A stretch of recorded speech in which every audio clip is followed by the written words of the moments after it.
আসসালামু আলাইকুম, কেমন আছেন আপনারা? আশা করি ভালো আছেন, সুস্থ আছেন। তো আমরাও ভালো আছি। আজকে রবিবারের ব্লগ। যাই হোক, সকালে বাবা মাছ কিনে দিয়ে চলে গেল। সবজি বেশি খিচুড়িতে বানানো করেছিলাম, 2-3 রকম নিয়েছিল। আর এদিকে মাছটা ধুয়ে ধায়ে নিলাম, ধুয়ে রেখে মাছের ডিমটাও বড়া করব। 2-3 পিস মতো আমি করে দেখবো, বাকি সব পরে করব। রাতে তো আর করবো না, পরেই করব। আর সবজিগুলোও কাটাকুটি করছে। এদিকে কাটাকুটিতে সবজি হয়েই গেছে। মাছগুলো কাপের মশলা দিয়ে প্রথমে ভেজে নিয়েছিলাম। ভেজে দিয়েছিলাম, ভুল বলছি, ভাজতে দিয়ে দিয়েছি। এগুলো ছেলের লেগে সব কটা নাই, তবু ভেজেছি। কেন আমার দিদির মেয়ে, ও তো রান্না খায় না। আর এইগুলো রান্নার জন্য অল্প করে করছি, 2 রকমই। আর বাবা তো মাছ খায় না, তো কী করে দেখা যাক। করবো তো মাছটা ভালো, জ্যান্ত মাছই বাঙালির থেকে নিয়েছি 1.5 কিলো জনের। আর এখন মাছ নিলে প্রত্যেকটা মাছের পেটে ডিম এখন হচ্ছে, ডিম রয়ে যাচ্ছে। যে ভাবছে ডিমওয়ালা নেবে না, কিন্তু সব মাছের পেটে ডিম। একদম ছোটো ছোটো তো মাছ নেওয়া সম্ভব নয়, বলতে ছোটো মাছের পেটেও নাকি ডিম। তো 250 মতন ডিমটা প্রায় হবে। তো এখন 12টা মতো প্রায় বেজে গেছে। রবিবার যেহেতু, ও তো কিনে দিয়ে চলে গেছে বাবা। তো এখনও করছি, বরবটি আর বেগুন দিয়ে একটা সবজি, ওইটা চিংড়ি শুকনি মাছ একটু দিয়েছি। আর এইদিকে ডিমটা একটু তো রেখেছি আর কি, 2-3 পিস মতন হবে। এমনি দেখছি যে কেমন মাছের ডিমটা স্বাদ আছে। ওর বাবা তো খাবে না দুপুরবেলাতে, ওর বাবা এমনিতেই চলে গেছে। মাছের ডিমটা তো ভেজে দিচ্ছে, ওর বাবা চলে গেছে বলতে রবিবার এমনি তো কাজ ফাজ তো থাকে না, কারিগরদেরও তো ছুটি থাকে। তো ও কাস্টমার ফোন করেছে আর কি, শোরুমে যাওয়ার ছিল আর কি, ওই জন্য চলে গিয়েছে। আর এদিকে ফের ডাক্তার দেখাতে যাওয়ার কথা আছে ওর বাবা। তো আর কি, আপনারা সঙ্গে থাকুন, পুরো ভিডিওটা দেখবেন। আমার ভিডিওটা ভালো লাগলে অবশ্যই একটা করে লাইক আর সাবস্ক্রাইব করবেন, পাশে থাকবেন। আর এইদিকেও ওর বাবা তো গেছে ডাক্তার দেখাতে, বলতে ওই কোমরের প্রবলেম। ওর বাবা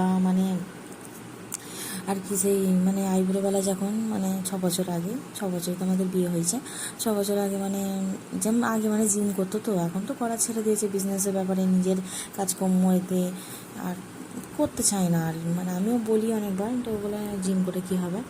তো যেমন আছে ভালোই আছে, আগে যা করতাম আইবুড়োবেলায়। তো করতে করতে জিম করতে যেয়ে কোমরে হাড়ে চোট লেগে গিয়েছিলো। ডাক্তার দেখেছিল, ডাক্তার বলেছিল অসুবিধা কিছু না, ওষুধ খাও। কিছুদিন ওষুধ খেয়েছিল, ঠিক হয়ে গেছিলো।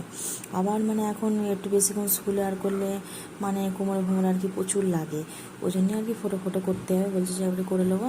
আবার ডাক্তারটা আবার রবিবারেই বসে। রবিবারে শুনছি ডাক্তার বসে না দেশে বলে, কিন্তু এইখানে ব্যাঙ্গালোরে রবিবারেও ডাক্তার বসে। ডাক্তারটা আবার শুধু রবিবারেই বসে। আবার ডাক্তারটা নাকি বলছে ব্যাঙ্গালোরে আমাদের এত ভালো ভালো ডাক্তার আছে। তো এইখানে ডাক্তার না, ইন্ডিয়ার বাইরে। তো ডাক্তারটা পুরো ইংলিশেই কথা বলে। তো যাই হোক, ওই 900 টাকা মতন ফি হয়। আর ওই রিপোর্ট করতে একদিনই সব করে বলে দেবে, 5-6 টাকা মতো রিপোর্টেই লেগে যাবে, এরকম একটা ব্যাপার। তো যাই হোক, পয়সাটা বড় জিনিস নয়, মানুষের শরীরটা এগিয়ে, তাই না?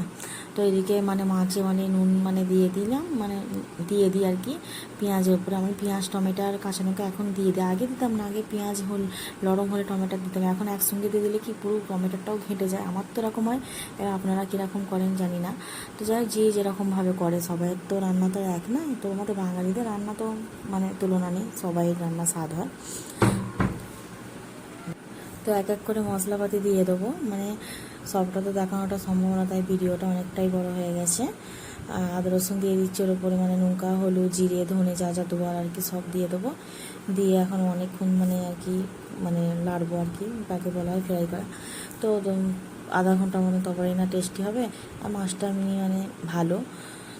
আর আমাদের রবিবারেই মাছ কিনে নেয়, বাকি দিনে তো অতটা টাইমও পায়নি। ছেলে তো এই স্কুল চালু হয়ে গেছে, এবার ছেলেকে ছাড়তে গেলে ওর বাবা নিয়ে চলে আসবার। মাছে তো ওর বাবার তো ভক্তি নেই, ওর বাবা শুধু চিংড়ি মাছটাই খায়। মাছের মধ্যে ছেলে আর আমি মাছ খেতে ভালোবাসি। ছেলে তো এই কদিন, হয়তো 5-6 হবে ওর বয়সটা। আর কত, এই তো 4 বছর বয়স।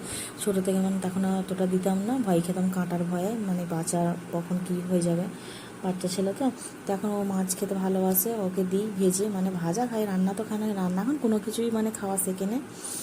ওই চিকেন কাবাব, মাছের কাবাবের মশলা দিয়ে আর কি, লবণ দিয়ে মাখিয়ে দিই, ভাজি আর কি, ওইটা ডাল বিরিয়ানিটা।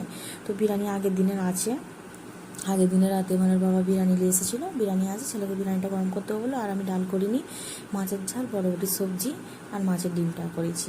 আসলাম কিছু, তাও ওর বাবা তো মানে দুপুরে তো মানে খাবেই না বলেই গেতেছে। ওইখান থেকে খেলে না, ডাক্তার দেখাতে সারাদিন লেগে যাবে, কারণ ডাক্তার দেখিয়ে রিপোর্ট করা আর করা অনেকটাই আর কোমরের ব্যাপারে তো অনেকটা ঘুরে, এখান থেকে মানে 17-18 কিলোমিটার, এখান থেকে মানে জয়নগর যাকে বলা হয়, ওই মানে ব্যাঙ্গালোরে আমাদের জয়নগরে দেখাচ্ছে। ওইখানটা আরও হাই সোসাইটি, মানে ভালো ওই জায়গাটা। কেন আমরা যখনই মানে রবিবারে বেশিরভাগই রেস্টুরেন্টে যাওয়া, আগে তো এখানে কাছে কুচে আম্পিয়ার হোটেলে গিয়েছি, আর জয়নগরে আম্পিয়ার হোটেলটাও মানে প্রচুর ভালো, মানে ওইখানে আমাদের খাবারটা আমার খেয়ে ভালো লাগে বেশি। আম্পিয়ার হোটেলের প্রত্যেকটা জিনিসই ভালো হয়, তো আমাদের কলকাতাতেও আছে। যাই হোক, রান্না মানে এদিকে হয়ে গেছে, মানে মাছগুলো দিয়ে দিচ্ছি, তাও দুজন খাওয়াটাও মানে মাছ, আমার দিদির মেয়ে তো ও তো ভাজা মাছ খায়, যদি খায় আর কি, তাও করে নিলাম। 1-2জনেরই রান্না, ওই জন্য যেরকম পেরেছি কম করে করলাম, তাও মানে রেখে দিয়েছি ফ্রিজে। আর মাছ এমনিতে ফ্রিজে বেশি দিন রেখে খাওয়াটা ঠিক না। এদিকে তো রান্নাটা হয়ে গেছে, আমি একদম শুকা করেছি, আর বিরিয়ানিটা এদিকে গরম করে দিয়েছি। আর বিরিয়ানিটা আমি বুঝতেও পারিনি, বার করে অনেকক্ষণ রেখে দিয়েছিলাম। আর এখানকার লোকেরা তো মানে আমাদের মতন তো সেজিয়ে তো বিরিয়ানি করে না, যে মাংস রান্না করে বিরিয়ানি যেরকম রাইস হয়। এইখানে কানাডা বিরিয়ানি আপনারাও হয়তো জানেন, এখানে এসেছেন যারা মানে যাদের আত্মীয় আছে, তো এইখানে সে টমেটো দিয়ে মাংস দিয়ে, মুরগি হোক বা মানে গরুর মাংস হোক বা মাটন হোক, মিশিয়ে একসঙ্গে মানে সেজিয়ে তো বসায়। আর ভাতটা একটু খারাপ পানা হয়ে গেছিলো, তো যাই হোক, ছেলে মানে খাবে না। আর এইদিকে তো মানে আমরা খাওয়া দাওয়া করে, খাবে না বলতে কি ছেলে খাইনি, আমিও মানে ভুলে গেছি ভয়েস দিতে। ভয়েসটা তো আমি যেই তো পরে দিচ্ছি, পাকার আওয়াজ আপনারা শুনতেই পাচ্ছেন, রাতে ভয়েসটা দিচ্ছি, সব মানে ব্যস্ত ছিলাম। তো এদিকে আমরা মানে ছেলে দুপুর দিন প্রচুর বায়না করছে, আব্বা যাবো। তো হলো মানে ওর আব্বুজি এখানে ব্যস্ত আছে, যে কী করে আসবো। ওর আব্বুজি বলে যে তুমিই তো নিয়ে চলে যাও, আমি তো যেতে পারবো না। রবিবার হলে তো ওই নিয়ে যায়, যেটাই মানে বলে পিজা খেতে নিয়ে যাবো বলে এলাম। আমি বললাম প্রথমে যাই, ওইখানে একটা বিশাল মল ছিল, ওইখান থেকে মোমো কিনেছিলাম। তো মোমোটা একদম স্বাদ ছিল না, কি বলবো, চিকেন মোমো। এর আগে আমাদের বাঙালি করেছিল, বাঙালিপাড়া থেকে আমাদের দোকানে যেয়ে কিনেছিলাম চিকেন মোমো, খেয়েছিলাম। তো গরম গরম মোমো খেতে এমনিতে তো আপনারা জানেন যে মোমো গরম গরমই ভালো লাগে, মোমো বলো আর পিজাই বলো। তো এদিকে এই মোমোটা একদম ভালো নয়, খাইনি, খালি ছুটিটিও খালি ভিডিওটাই যা উঠেছে, ছেলে তো খাই না।